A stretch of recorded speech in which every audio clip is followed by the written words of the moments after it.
Hello guys, எல்லாருக்கும் வணக்கம். நம்ம சேனல் இப்போ தான் பார்த்துட்ருக்கீங்கன்னா மறக்காமல் சப்ஸ்கிரைப் பண்ணிவிட்டு பாருங்கள்.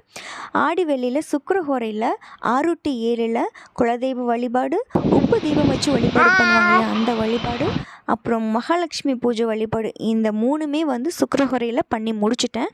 அதுக்கப்புறம் பார்த்திங்கன்னா 10 to 12 துர்க்கைக்கு வழிபாடு இப்போ தான் பண்ணுறேன். அதனால் 10 to 12க்குள்ளே பண்ணணும் அப்படிங்கிறதுனால ஒரு சின்ன அகல் விளக்கில் துர்க்கைக்கு 2 லெமன் கட் பண்ணி வச்சு நெய் தீபம் போட்டு வழிபாடு பண்ணிட்டேன். அதை முடிச்சுட்டு அதே 10 to 12க்குள்ளே வீட்டு பக்கத்தில் இருக்க புற்றுக்கோயிலில் போய் சாமி கும்பிடணும் அப்படிங்கிறதுனால நான் அங்கே போய் நெய் தீபம் விட்டு வழிபாடு பண்ணினேன். உங்களுக்கு ராகு திசை நடக்குது, கேது திசை நடக்குது அப்படின்னா உங்கள் வீட்டு பக்கத்தில் இருக்க புற்றுக்கோயிலுக்கு போய் விளக்கு போட்டு வழிபாடு பண்ணுங்கள்.